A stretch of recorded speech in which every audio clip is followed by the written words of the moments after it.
বাড়িতে বাজার কিচ্ছু নেই, সেজন্য এখন যাচ্ছি বাজার করতে। দাঁড়ান লাইটগুলো আগে বন্ধ করে নিই। তো গুড মর্নিং, চলে এসেছি একটা নতুন ভিডিও নিয়ে। আমি মিমি।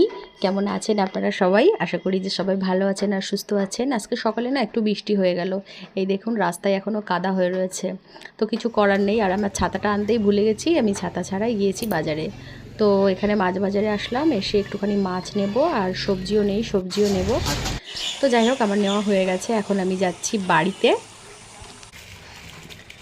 এই যে বাজারঘাট নিয়ে আসলাম, অনেক রকম সবজি নিয়ে এসেছি, তার কারণ সবজিটা আমাদের একটুখানি বেশি লাগে, সেজন্য এই যে আলু, কচু, ভেন্ডি, তারপরে উচ্ছে, পটল সব কিছু নিয়ে এসেছি। কিন্তু এর মধ্যে আবার দেখছি পিসি শাশুড়ি এসে কুমড়ো শাক দিয়ে গেছে, সেজন্য আবার কুমড়ো শাকটা রান্না করছি। তার কারণ ওটা যদি আবার রেখে দিই তাহলে কালকে ওটা একদম খারাপ হয়ে যাবে, খাওয়া যাবে না। আর শাকটা টাটকা টাটকা খেতেই ভালো লাগে, সেজন্য শাকটা রান্না করলাম। আর এখানে কচু আর আলু কেটে রেখেছি, কেটে ধুয়ে মাছগুলো লবণ মাখিয়ে হলুদ মাখিয়ে এখন ভেজে নিচ্ছি। আর কচু দিয়ে আলু দিয়ে আর মাছ দিয়ে এটা ঝোল করব। আর এর মধ্যে দেবো একটুখানি সর্ষে বাটা।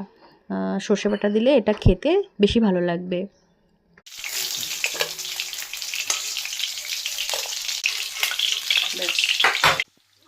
আলুটা আর কচুটা এখানে ভালো করে ভেজে নিচ্ছি। অনেকে আবার সিদ্ধ করে নেয়, কিন্তু আমি এখানে ভেজেই নিলাম। খুব বেশি তেল দিইনি, অল্প তেলই দিয়েছি। এবার এটাকে ভেজে নিয়ে তারপরে জল দিয়ে তারপরে সর্ষে বাটাটা আর একটু জিরে বাটা আর সর্ষে বাটা এই দুটোর মধ্যে দিয়ে দিলাম।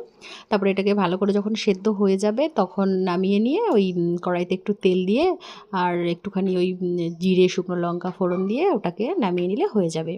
তো এখন বাচ্চাদের খিদে পেয়েছে, ওদেরকে আগে ভাতটা দিয়ে দেবো, তারপরে আবার গ্যাসটা শুন্টু পাপাটা কি দিয়ে ভাত খাচ্ছ তুমি? মাছ দিয়ে। একটু বলে দাও, সবাইকে বলে দাও, গুড মর্নিং বলে দাও। এদিকে তাকিয়ে বলো গুড মর্নিং। আচ্ছা, মাছ দিয়ে। শুধু আমরা খেলেই চলবে? পাখিদেরও তো কিছু খেতে দিতে হবে নাকি? তো এদেরকে দিয়ে দিলাম কয়েকটা বিস্কুটের টুকরো। আর এখন আমি রান্নাঘরটা, গ্যাসটা ভালো করে মুছে পরিষ্কার করে আর একবার স্নান করব। তো আজকের মতো ভিডিওটা এইটুকু, দেখা হবে একটা নতুন ভিডিওতে। ততক্ষণ সবাই ভালো থাকবেন, সুস্থ থাকবেন।